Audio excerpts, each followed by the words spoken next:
Hello, welcome. Welcome to the third conversation on the collective rite of passage. Before we begin our dialogue around how we've been mirrored or revealed in the relationships to the masculine and brother, father, grandfather, and all of that, we're going to just make our intentions for the conversation.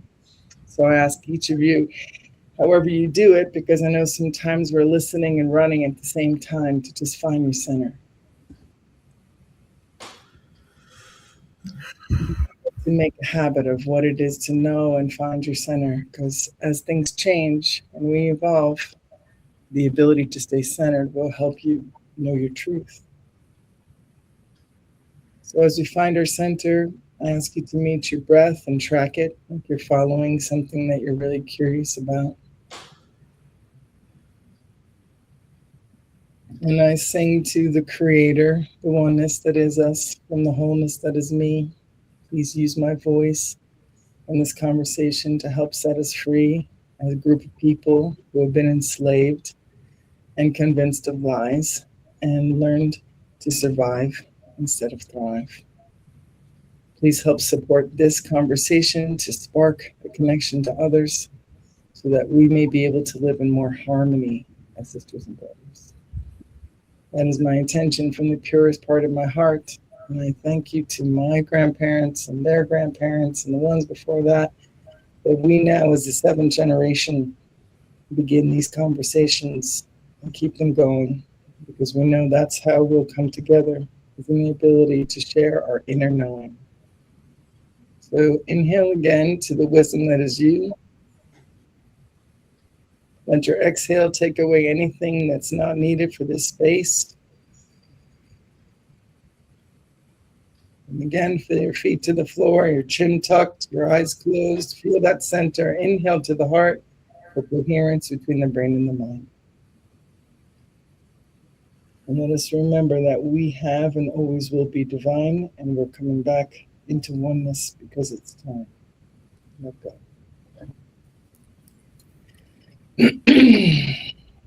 So here we go. Welcome, Lorene. Welcome, Rebecca. Some of the sparkers of how I had to make myself do this. You know, I was listening to this lady, Kelly, who channels Raphael for 37 years, and she's doing a light code activation, including mantra from Devastry, doing the Gayatri mantra to help invoke our heart space. But she said something when she was talking the day. You know how sometimes somebody feels like they're talking right to you when they're talking to 20 million people? And she said, can you imagine if, and this is another astrologer, Pam Gregory, who I'm a big fan of, if Pam didn't do what was Pam's to do, if there wasn't a Pam making that meditation around the world, like, can you imagine if Pam let herself be afraid and didn't do it because she didn't want to deal with the failure potential or the stress? Can you imagine? Like, you got to do that. Like, we need what you have. And boy, did she kick me in my sweet spot. I was like, oh yeah, everybody's got to do what they do. So I like to think of this crop conversation as part of that for me. And I appreciate that you guys are willing to do it too.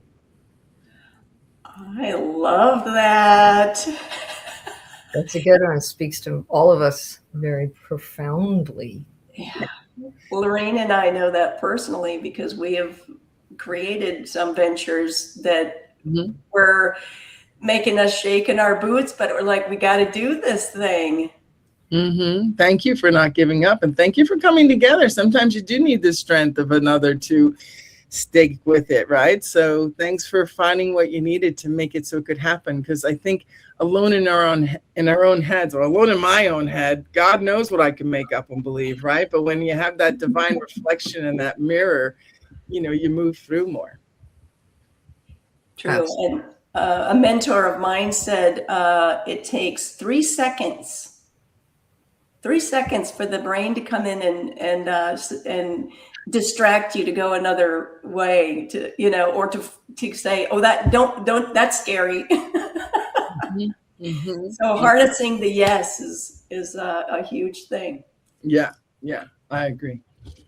So we've been moving along in this idea of having honest conversations about things that are a big part of families and family harmony and how we work together better, right? So we started with, how do you know your truth, right? Because there's a value to authenticity in each character because their frequency is of the highest when they're living in that way, right?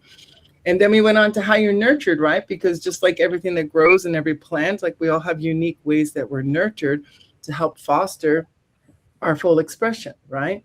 So now one of the things that's been part of my life, and I believe you ladies being in my age and stage as well, there's been some, male and female kind of dichotomy, there's been some us and them energy that resides in those stories because like so many of us, based on color, race, religion, or whatever, for a section of time, women were not perceived to be as valuable as as a man was perceived to be, right? The same way intellect was perceived to be more powerful than heart wisdom, right? So we're at this really cool spot where, as we use our shared intelligence, bringing those understandings together for the heart and mind coherence, like that's the beginning of the clarity that can inform something like our crop of passage, or our collective rite of passage, right?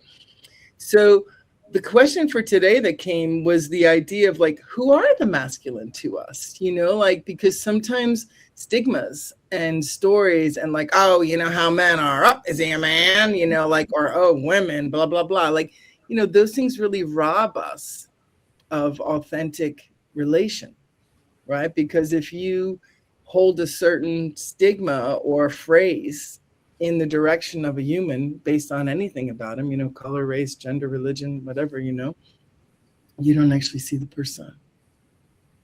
So today I'm asking each of us to share how we saw ourselves in the reflection of the masculine, right? And how we saw them, like what our current awareness is of the masculine at this time. Because one of my inquiries to this opportunity is, do we bring the men's voices? Is this a women only, right? Because I don't personally sit where, well, move over, guys. We're going to show you how it's done.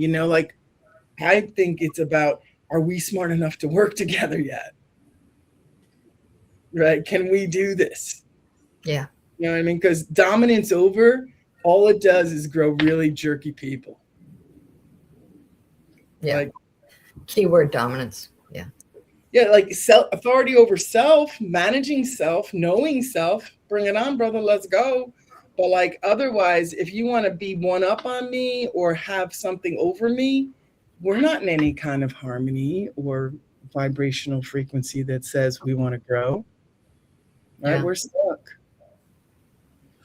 And I think kind of like a hologram, if you only see one side of something and you don't see the whole, you're always going to be missing something that's really important and key, something that's valuable, something that allows us all to be whole. Yeah, and isn't that all based in fear, which we're human beings and we can just go straight to fear? I mean, judgment is beliefs based on fear. And we're all capable of that. And it's so sneaky, right? Because sometimes fear likes to mimic, like, I'm protecting myself, or it's an intuition, or I have to do this. It's like, come on. The way knows the way. And as soon as you got your hands on the wheel, you're trying to grip something, that means you think you know better than the way. Yeah. And the way is the journey. Exactly. The way is the way it unfolds. It's the way you bloom. It's the journey that you grow through. It's how Creator and you schemed it. That's what's so fascinating about this initial question. It's basically a question of how you were influenced in your life and where do you let go? It really is. It's a brilliant question. It really is. Yeah. It's as I'm running through my head, the men that have been in my life, my grandfather, my father, my brother, my husband, I'm seeing, and I'm really appreciating the influences of them because they very much speak to who I am. Very much so. Oh, tell us more. You start. Let's go. Look what I did. Sorry about that. I'm thinking of my grandfather, an Irish immigrant with a twinkle in his eye, and a tune always coming from him, as they referred to it as diddling. Irish people would diddle diddly-dee-diddly-dee, and a story and a joke, and the charming one that everyone loved. Everyone in his neighborhood knew who Mr. Lively was. Everybody knew Mr. Lively. It's like, wow. And whenever the cousins talk about grandpa, grandpa, it's like, yeah, there was a magic about him. And I see that twinkle in my mother's eye as she has matured, and now she's very old. And I see her turn on the grandpa. And I'll ask my cousins, like, does your mother do the grandpa, the twinkle thing? And they're like, yeah, she's been doing that. I was like, so look at how it trickles. It trickles down to us, right? All the way down to the grandkids. My father, different man, stoic, quiet intelligence, if you know what I mean. Humble, soft-spoken. I'm sure he had an ego, but I didn't see it much. I didn't see it that much. I didn't have him very long. He died very young. He was 48. He was 48, and yet a frustrated man who was a quiet alcoholic. So a sad figure, really. But he influenced me because I admired that quiet intelligence and that listening before speaking personality that listened, and I watched him take something in and analyze it, and sometimes just nod instead of rush in to answer and be the smartest guy in the room. And he was probably the smartest guy in the room, and I admired that. And then I move on to my brother, who was a completely different creature, more of a maverick, super intelligent, but a maverick. He was scary. He'd be like, come on, let's do it. And I'd be like, no. He taught me how to throw a baseball. Because of him, I was a tomboy. And I'm grateful for that.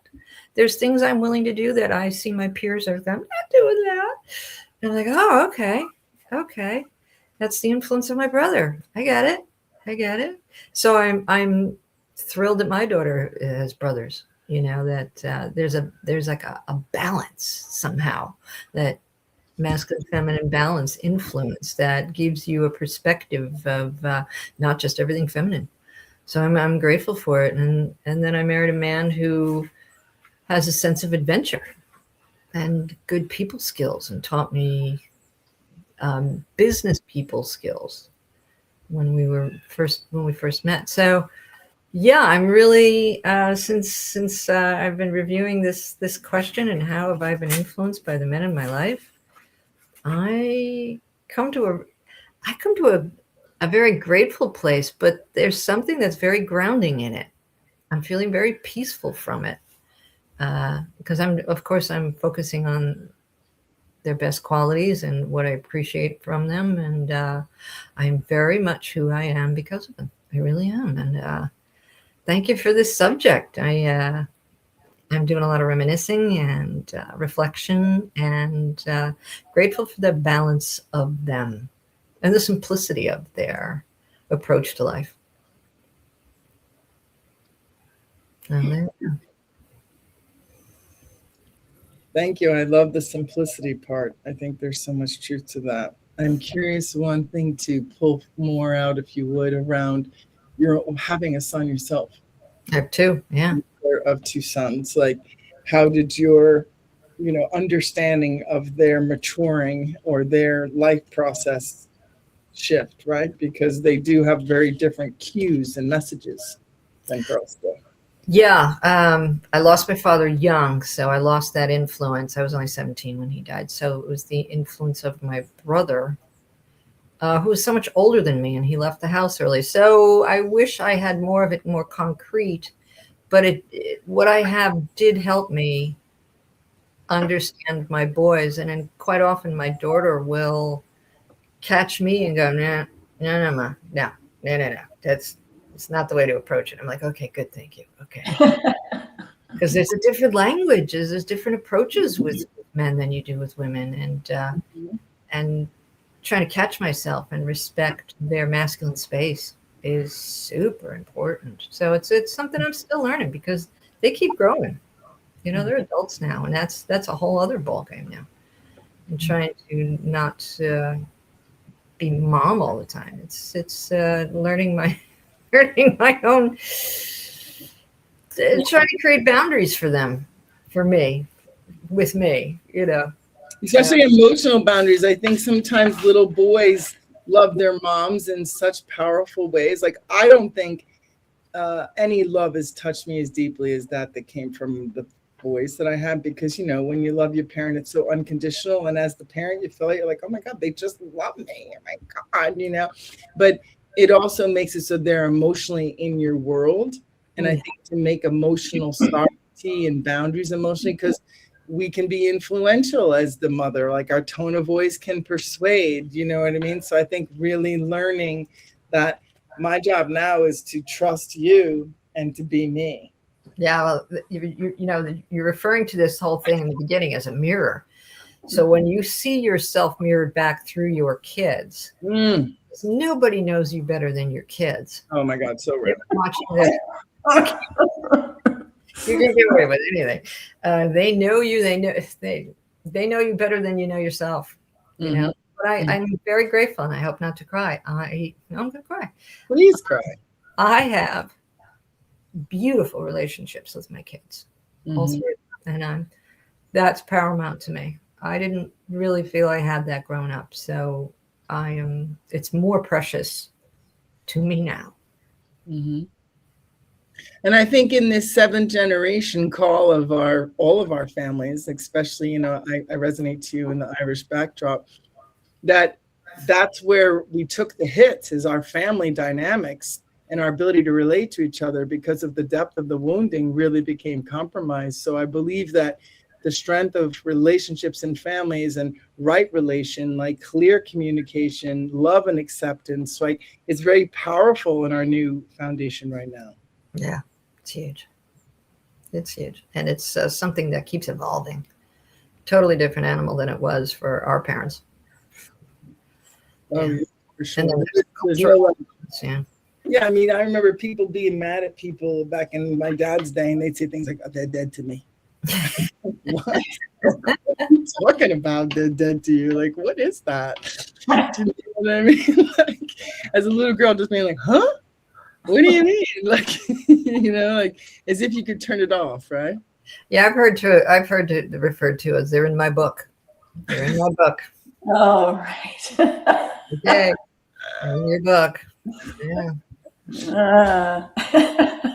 Tell us, Rebecca, how is all this touching you? What comes up for you, honey? Well, I'll get emotional about this, because I had a very close relationship with my dad. My maiden name is Dove. My dad's name was Alexander Benjamin Dove Jr., but Ben Dove. And he really emulated compassion, thoughtfulness, embracing of people.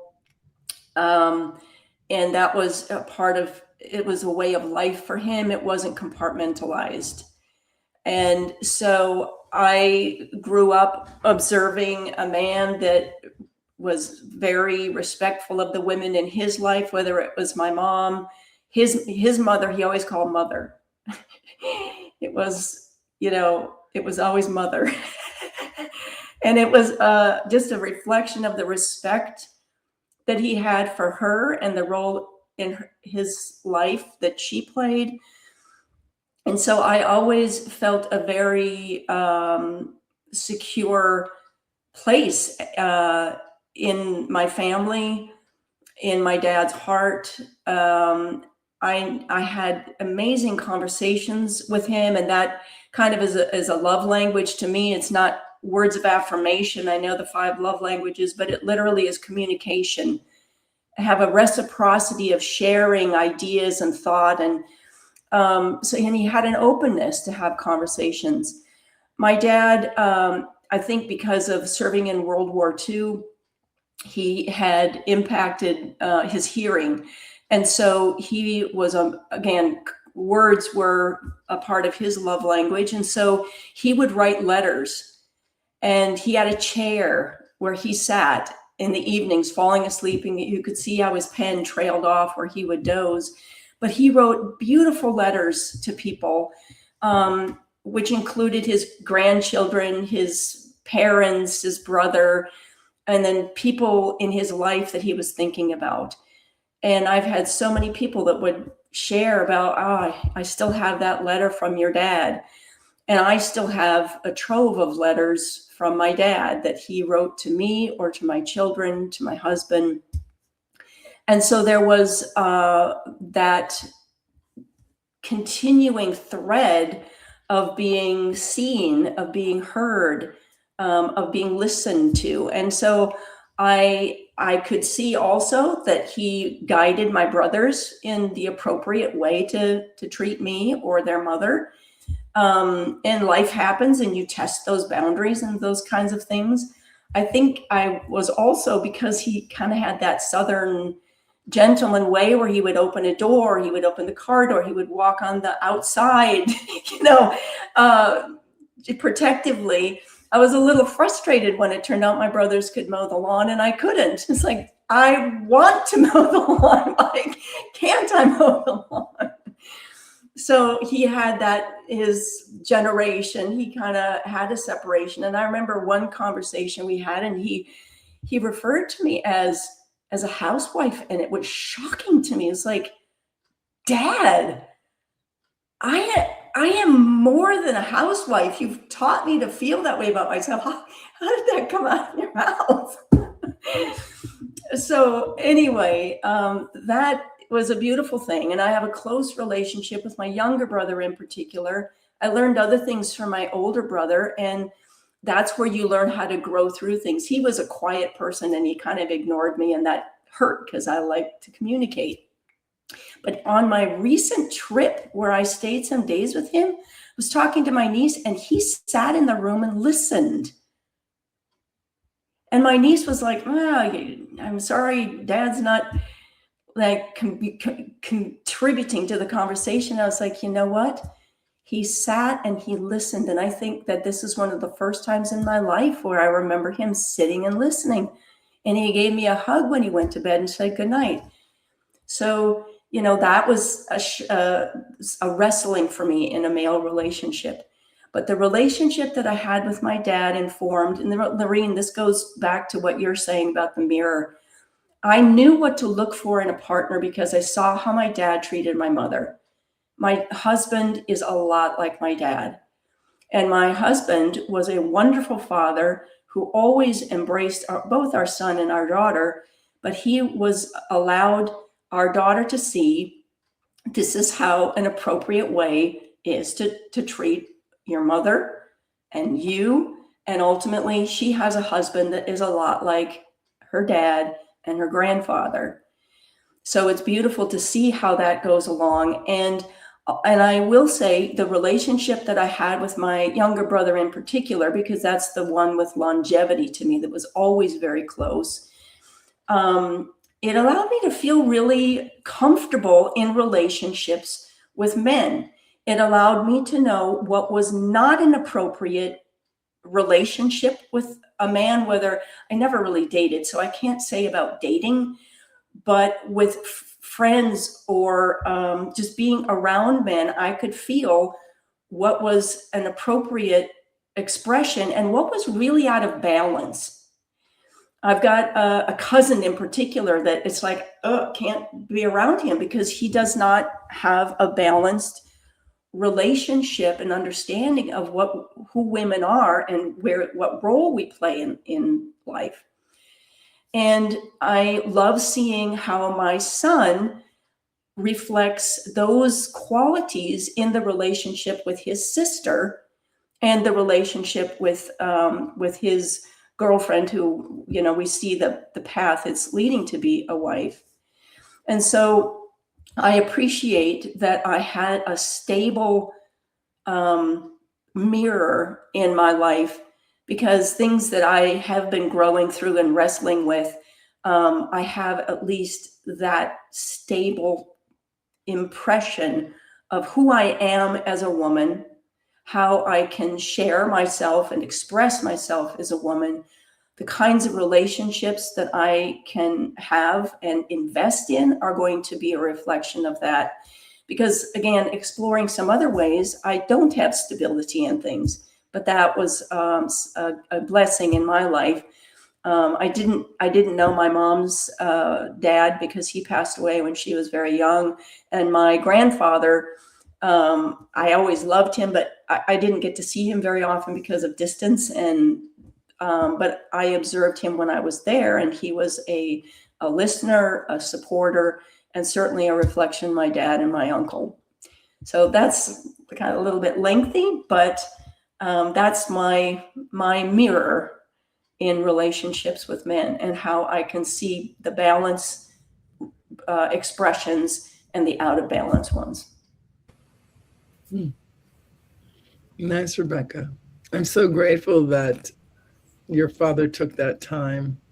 It's an inspiration to consider for all of us to write letters, right? My Nana did that, and she had beautiful handwriting, and she always ended everything with "be kind to each other." So I'm really touched by that part. And I just also love how every person has such different experiences. It's very true. So it's so important to be informed from what we were experiencing as opposed to taking on, social ideas or things like that, Yes, because I certainly was exposed to things in culture that were contrary to the experience I was having in the safety net of the dove's nest, my family. You got any reflections, Lorraine? It's often I get curious about, because clearly, Rebecca, you grew up in a healthy home. I'm so happy for you. I'm so happy for you. But I wonder, what's that like? What's that like because you know who you are. You've probably known who you are from a very young age, where I did not. So, and I have, well, hopefully I figured out who I am now, but I see human beings as work in progress. At least that's from my perspective, my experience. I'm a work in progress. And with great reflection on the influences of my life, I'm seeing how the influences of the men in my life I have consciously chosen to bring into my personality and to my expression of life. Where the women in my life, different, and you immediately identify with that. At least I did, because I'm of the female persuasion, of course. But choosing that doesn't quite fit for me. The unhealthy females in my life were not healthy. And as I've matured, I'm realizing today how much I've reached back to the familiarity of the influences of the men in my life. And I am so grateful for that. It's so much more simple. I'm seeing it as so much more simple. Wow. But I'm grateful for you and happy for you that you had a stable and healthy family. And I don't know what that's like. Well, it's an interesting, thank you. I think that I definitely knew early on that was something not to be taken for granted. I saw other things in other people's homes, friends' homes. Very astute. And I feel that there are important reasons for, I think it was before we were recording, we were talking about how important it is that we show up and say yes to the things that we're here to express. And I think that there were important reasons why that was a facet to my formative years. But I can say that one of the things that I find challenging is to have an awareness of circumstances that will, it's like I don't have the little antenna that goes, danger, danger, Will Robinson. And I'll walk right into something and not have a sense of, be wary here. that is something I fall into with some regularity. And so there's a part of me that would ask the same question. What is it like to have that awareness walking into something? I hesitate using strong words like, well, I don't feel protected, or I feel vulnerable. I don't want to use those kinds of words. I stay away from that. But it is an awareness. And I think there's kind of an astuteness or intuition around some things that if you have other life experiences, then you form those abilities. And I feel a little vulnerable in not having some of those abilities. Yeah, it's like you were able to maintain an innocence, but those who live through trauma or, not trauma, just, more excitable or intense experiences, you grow responses. And sometimes it's the acute awareness of your surroundings and picking up on things and knowing what's going on. You got to read the room because you don't know what the room could do. Yes. Yeah. So it gives me the capacity. I realize I've looked at this and I realize it's important for the work that I do as an energy practitioner, a healer, to be able to see the best, not even the best, the wholeness. We were also talking about this before the recording. We are whole, and we are, we've had life that has kind of scattered parts of us, and we're bringing that wholeness back. And I have the capacity to see that. And that is an important quality, not to be caught up in what we're working through. But yeah, pros and cons. Yeah. Yeah, it's good to recognize that whatever we grew in the path of our own clarity, it has, strengths and it has tenderness, right? Yes, exactly. And served us. Yeah, it's perfectly. Like, again, there's that faith-based reflection of like, the way knows the way, everything's unfolding divinely and timely. Your choices are yours based on what you lived, like those first 26 years of our lives, in the way that my heart tells me, or the wisdom that comes with me, those things are just laid down like tracks. Like that's going to happen. And then you're going to see who you build from it. Right. So to be in any of those years complaining that it should be different means that you're missing your classroom. Right. Nicely said. Yeah. Yeah. You got to take the algebra. Exactly, Lorraine. Exactly. Right on. It's all part of it. So, for true. So, do you feel complete, Rebecca? Do you have more you want to share in regards to the?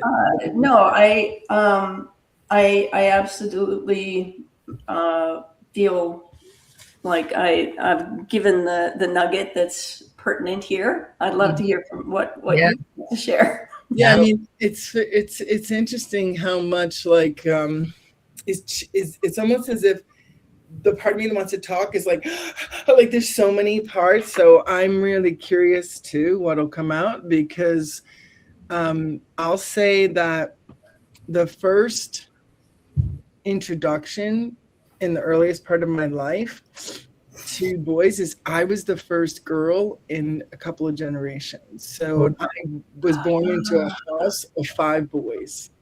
Powerful. And as you would imagine, and named after my grandmother, my father's mother. So I certainly had a specialness kind of placed on me from the boys, right?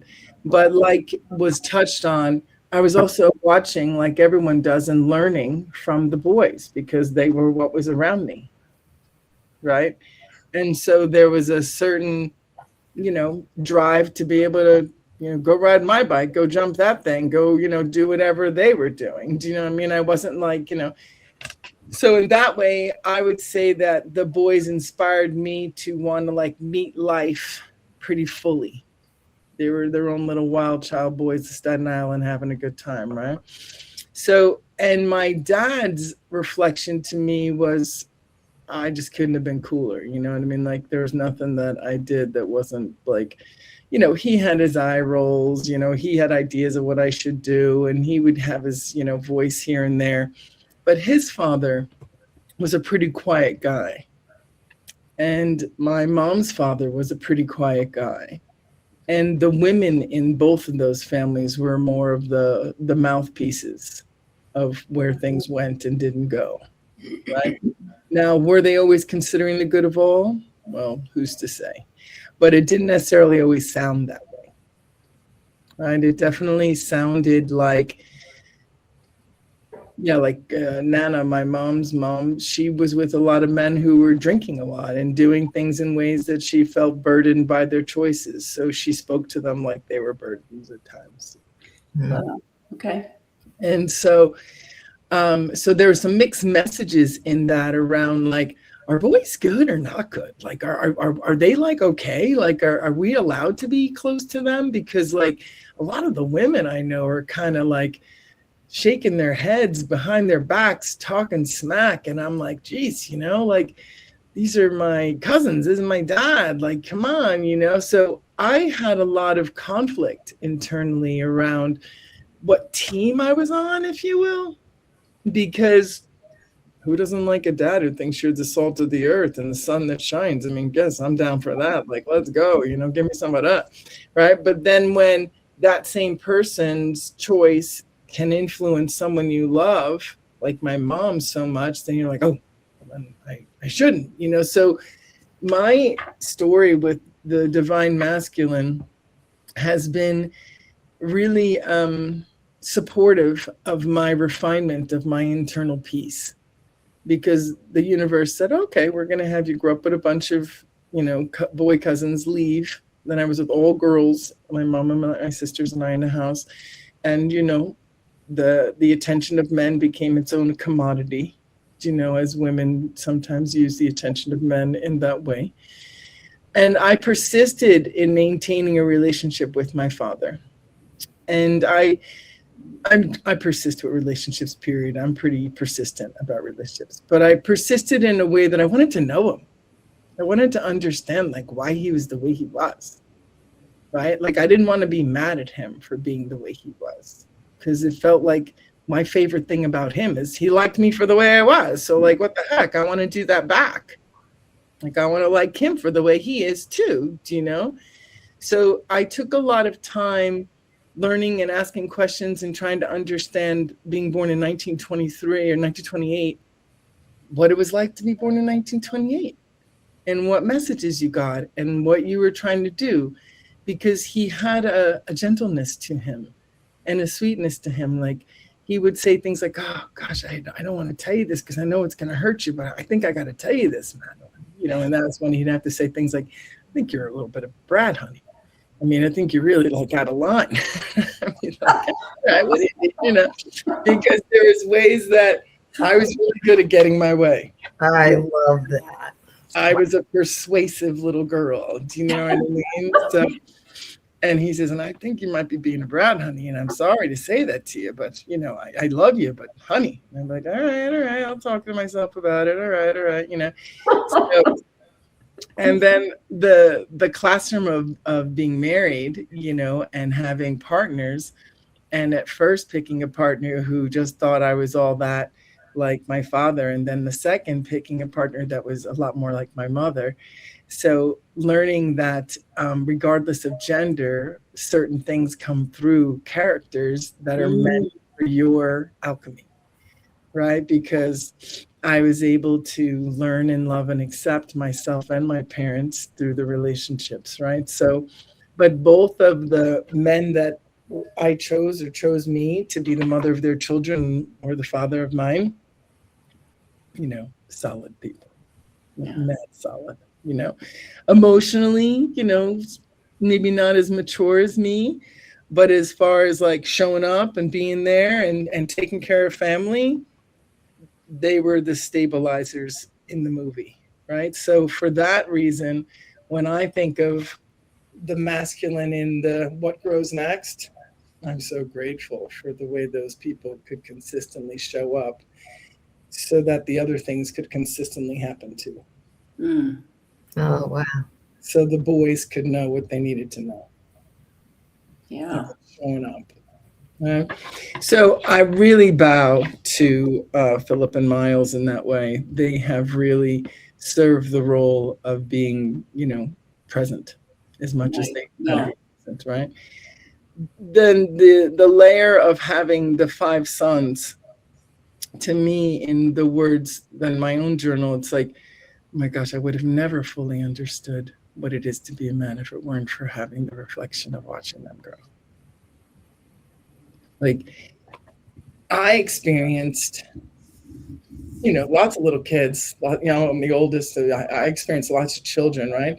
Even in, girls can be so undermining of another girl, right? And not to say that once the boy code and the competition and the teasing comes into play, but the younger boys, all of them when they were younger, their attunement, their sensitivity, their awareness, those beautiful, quiet people that they were on the inside trying to learn how they were going to bring it to the outside, like, they really touched me with how much, I don't know if they could be nicer or sweeter. I don't know if because they're emotional, but they were just really sweet, like not wanting to hurt people. Like, one of them said, Mom, I just can't watch what the girls are doing to my friends in high school. Like, I'm never dating a girl. Like, it's just horrible what's happening, right? Because the boy would fall in love, like, here's everything, like, they're going to love you like they love their mom. Like, hi. And she's like, I don't know. I don't really like that you wore a red shirt today. So I think we're breaking up. Do you know what I mean? Like, just girls can be so fickle like that. Do you know what I mean? So, and I'm not trying to diss on girls. I'm just saying, being a boy mom, they brought that back to me. And I was like, oh, wow, that's interesting. How much harder it is to trust the relationship with a girl than it is sometimes with the boys. And even though the boys would taunt each other, undermine each other's confidence, there would also be a very obvious way that it's like, bro, I got your back. What do you need? Like, all that's just stuff. Like, you're my bro. What's up? And one of the things that I have been able to watch is I now call my family the Tomaducci's, because I'm a Thompson and Tristan and Cole are Thompsons. They're Miles' children. And John and Joey are Bernaducci's, Philip's children. So I've been jokingly in the last few years calling them all Tomaducci's, because the twins who have Miles as a parent and John and Joey who have Philip as a parent are brothers, like straight up brothers. So whether it's true or not, there's a part of me who's always felt like part of my job was to bring worlds together that were fighting, right? Like, to help the Thompsons and the Bernaducci's be friends and the McCanns be friends. My maiden name is Madeline McCann. Like, that part of the brotherhood that was growing through my heart of emotional intelligence was to dissolve some of this warfare between people, right? Because everybo's in essence the same but different, right? So, I love that. and along with that, I have a luxury of really enjoying relationships, and I have many relationships. And so I'm very blessed that way. And some of the most authenticating, rubber hits the road, let's talk about that, Madeline, comes from some of my male best friends. Because sometimes my dude-like way, because I'm not going to deny that part of what I didn't do consciously or otherwise was see the Dom energy of my father and move in his steps and hold my space, like talk like a boss. A lot of times girls will let me boss, like queen bee it. Do you know what I mean? Whereas the dudes I get close to, they bring the queen bee to size and they help me see what's true, right? So I really appreciate that, because I wouldn't always be able to catch where I was trauma bonding or where I was like, using someone else's feelings to justify my reactions, right? So they would help polish me in some of those reflections. And I feel so grateful to that, because I wouldn't have known it by myself, right? And so I see those boys, the ones that came through me, as like the gifts of everything. I spent the day with one of them, or half a day, painting some stairs the other day. And I like to think, well, it's because I told you this, it's because I told you that, maybe you boys are like this because of that, I just go and babble and stuff like a mom does. Me, and he's just like, you know what, Ma, you do say some smart shit, but it's your example. It's the way you move. Oh, wow. That's a great gift. That is a great gift. How you show up.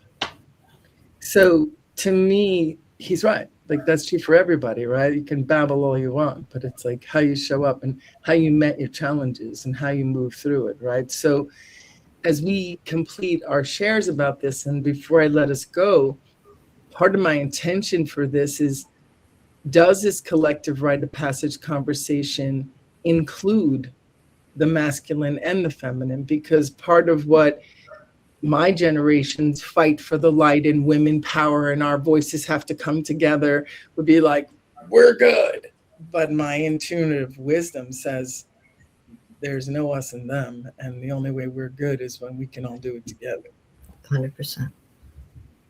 So anyone listening and ourselves in small reflection now, would the conversation for what happens next to help harmonize our families in this collective rite of passage include the masculine and the feminine? And the questions will persist. They came through me as the invitation. But this particular week was intended to be, do we add men to the July conversation on what is freedom?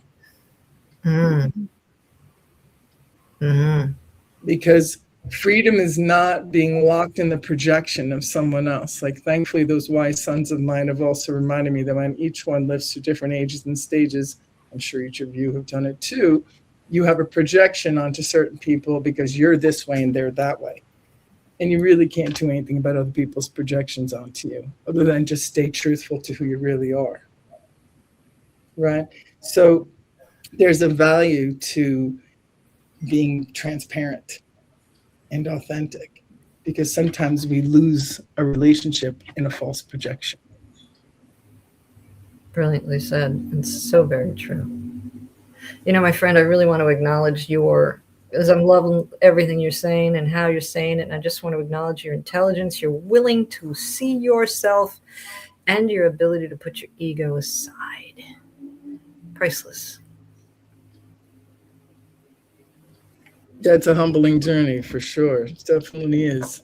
But it definitely, thank you, Lauren. I appreciate the safety and the ease that comes in speaking with you and Rebecca. Because part of what being the black sheep or the rainbow sheep of your family is, you might be dropping bombs of truth, but you're also irritating the heck out of everybody. Yeah, that's true. You're an instigator. Truth will do that. You know what I mean? So you're not everybody's favorite call. You're the third call. You're not the first one. You got to really be ready for that call. Like, some of my friends be like, work up.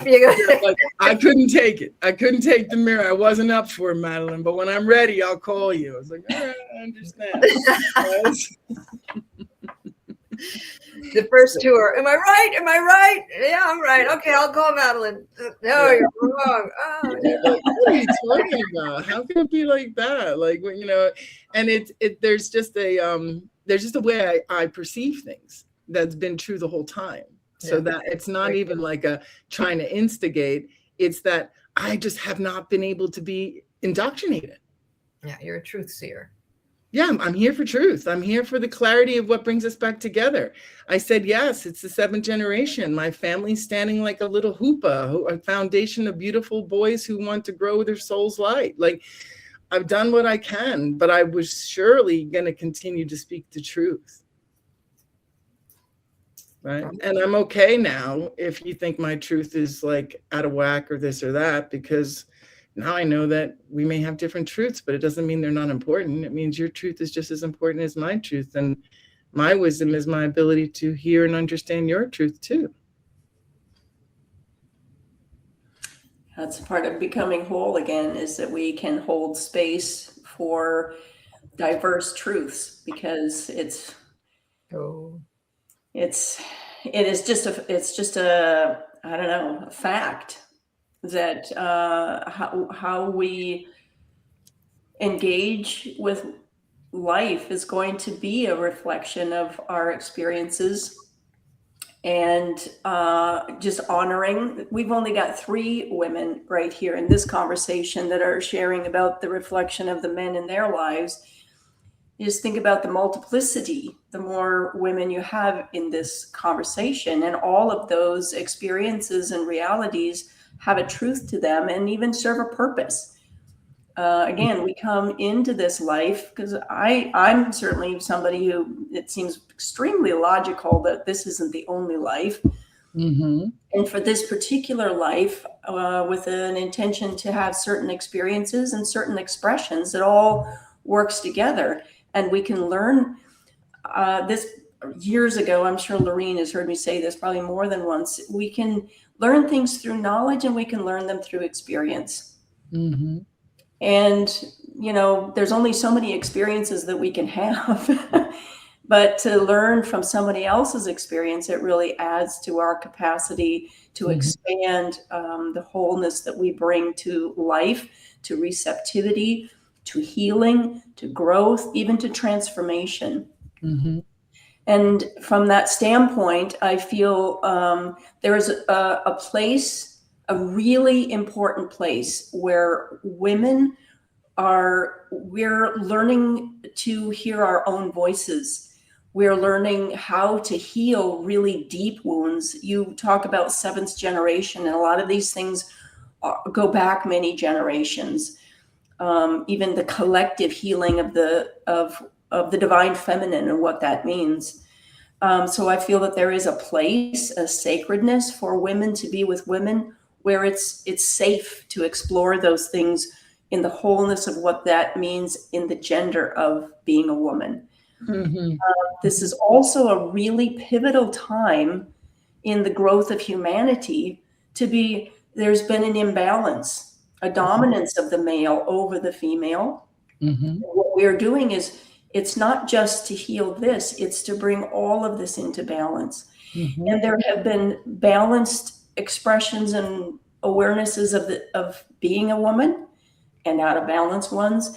And there are also, and we've given examples of that, where there have been men who have kept intact their divine feminine, which is it's compassion in our DNA. And to bring, to enhance those balanced expressions is actually empowering and important and essential right now, to ripple that out, so that together, I'm getting chills by saying this out loud, it brings more healing in for the women to engage with women that help them to heal, and to bring balanced male mirrors into their life expression, so they can begin to see and feel what that is like.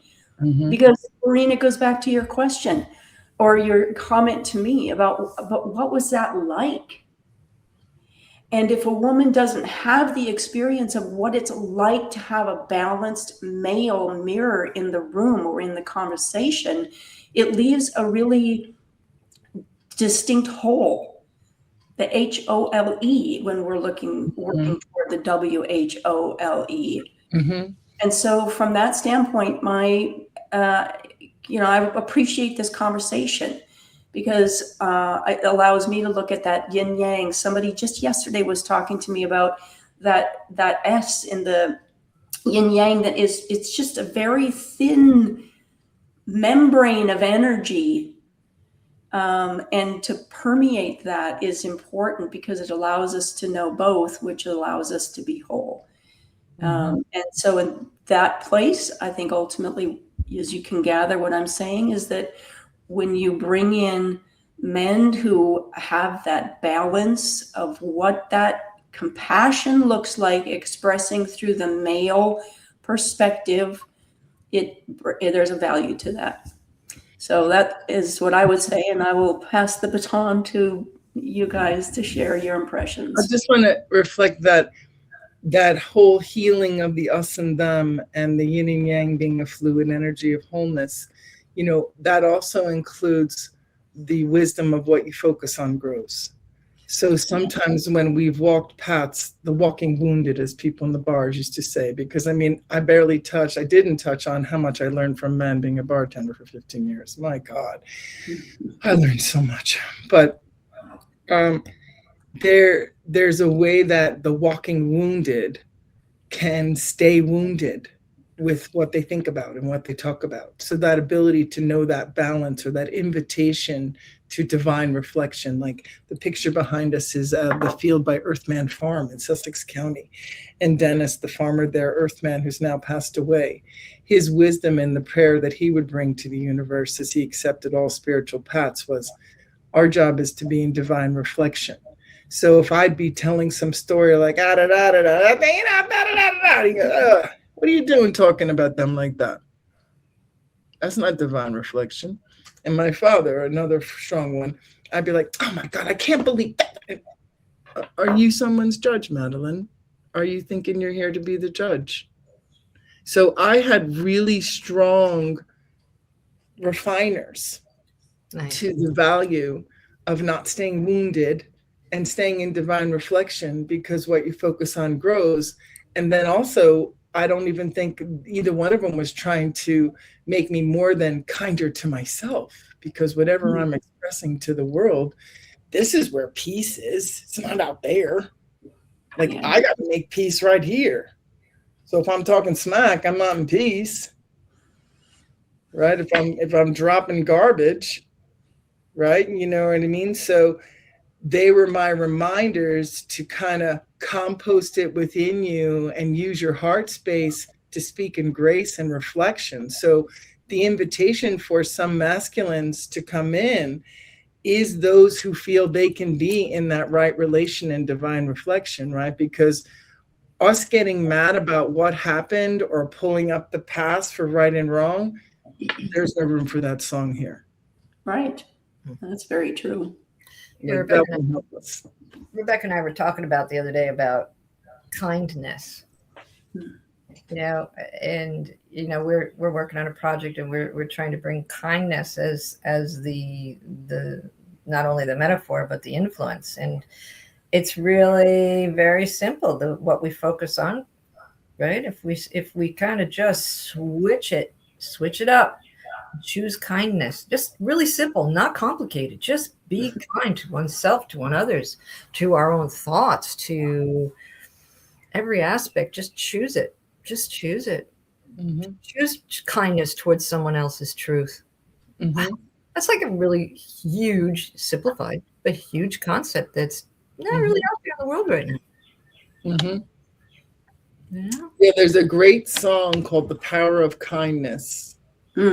I'm not sure if I have the techniques to play it as we push off, but I'll be sure to send it to you ladies. And it is so powerful to just recognize how simple it is. Yeah. And it's a choice that we are very capable of making. Oh, yeah. Yeah. Well, I remember using that with my children, because there's a son and a daughter. There's only two of them. And, life happens and whatnot. And if they got into kerfuffles, I would just always remind them, listen, this relationship is golden. Just be kind. We don't know what's coming. And we can help shape what's ahead. We're hearing it.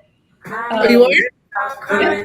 The commonwealth is in our hands. So And this male-female relationship is a golden one also, not just the women to women and the men for men. We need the balance. Ooh, I believe the power of kindness. Just 1 second, turn it off. Ooh, I believe in the power of love, the power of love. Ooh, I believe in the power of kindness. Ooh, I believe in the power of love. Look up now, people, but keep your ear to the ground. We are the river flowing, generosity abound. So give a little, Give a little all, give a lot, don't stop. Helping hand makes the world go round. There's more than enough. Ooh. So there you go. La Muse. That's Mamuse. Mammuse. Mamuse. They sing so many beautiful harmonies. They're just stunning. A lot of harmonies. They're so styling, crazy, great girls. So that power of kindness is so powerful. And I appreciate how kind-hearted you both are and the wisdom you carry. And like I said, my Nana said, be kind to each other too. So I think it does start with how you talk about yourself. And I invite anybody who's still listening and didn't cut off with the song, have a conversation with the people around you about who the reflection are of. Maybe it's the women in your life or the men in your life. Like, let's grow that clarity of there is no us and them. And sometimes you're just the bad guy in the movie, but it doesn't mean you're a bad person. It means that that was your job in the role of the alchemy of your family. Yeah, I really appreciate how you highlighted, Madeline, the confusion in the messaging, if that's an appropriate word, the observations, because again, it highlights the importance of regaining clarity of, what is balance, what is the roles, what do we have to learn, because it's not just, there's a healing that's going on within ourselves. But then there's also a healing that's going on in the collective. And part of that collective healing is that relationship with each other, whether it's woman to woman or man to woman or man to man. So I appreciate that what you shared also highlighted that facet. Thank you, Rebecca. Thank you both for your divine reflection. Well said. Well said. See you soon.